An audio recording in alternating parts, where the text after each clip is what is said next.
Laporkan Kaesang dan Gibran, alasan yang tak nyambung, mau seret presiden juga? Nah ini secara terah ini sebenarnya menyalahi terahnya Jokowi ini karena kalau kita lihat Bobi PDI, kemudian Gibran PDI. Nah saya ingin tanya-tanya kepada Pak Mursalin karena Pak Mursalin kita lihat sebagai salah satu tokoh pengamat kebijakan publik lah dan termasuk pengamat politik gitu. Apa yang Pak Mursalin baca atas masuknya saudara Kaesang yang katanya mau fokus ke bisnis, ini ternyata tiba-tiba masuk PSI? Ya, baik. Dia mau masuk ke partai apapun kalau dilihat secara demokrasi ya, itu hak dia lah. Betul. Hak dia. Tetapi kita juga ingat bahwa orang agak terkesima dengan seolah-olah keprofesionalan presiden sebagai presiden dulu pernah mengatakan tidak akan memasukkan atau anaknya masuk dalam kegiatan Partai politik. Ya.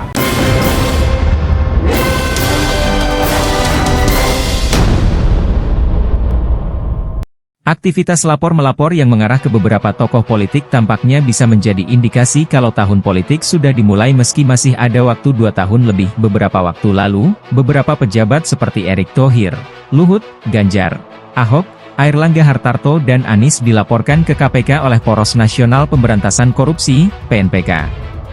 Dan sekarang 2 anak Jokowi, Kaesang dan Gibran juga dilaporkan ke KPK oleh seorang dosen Universitas Negeri Jakarta, UNJ, yang juga aktivis 98, Ubedillah Badrun.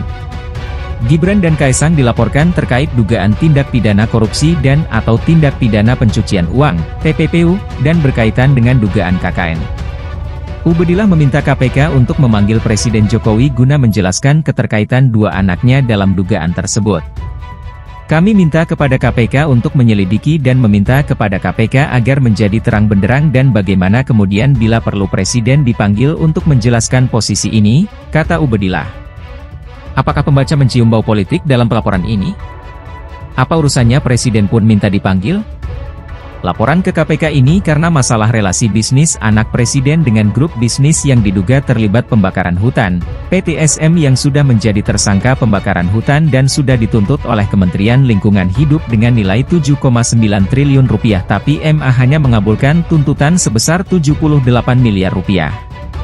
Itu terjadi pada Februari 2019 setelah anak Presiden membuat perusahaan gabungan dengan anak petinggi perusahaan PTSM, kata Ubedillah. Menurut dia, dugaan KKN tersebut sangat jelas melibatkan Gibran, Kaesang, dan anak petinggi PTSM karena adanya suntikan dana penyertaan modal dari perusahaan Ventura. 2 kali diberikan kucuran dana. Angkanya kurang lebih 99,3 miliar rupiah dalam waktu yang dekat. Dan setelah itu kemudian anak Presiden membeli saham di sebuah perusahaan yang angkanya juga cukup fantastis, 92 miliar rupiah, kata Ubedillah. Dan itu bagi kami tanda tanya besar, apakah seorang anak muda yang baru mendirikan perusahaan dengan mudah mendapatkan penyertaan modal dengan angka yang cukup fantastis kalau dia bukan anak Presiden, kata dia. Menurut saya, dasar pelaporan tersebut sangat aneh. Masa bawa bukti data perusahaan dan penyertaan modal Ventura dijadikan bukti dugaan korupsi? Gak nyambung banget. Lagi pula kalau mudah dapat modal karena anak Presiden, apakah salah? Kalau tidak ada pelanggaran, mau anak siapapun rasanya tidak ada salahnya, kan?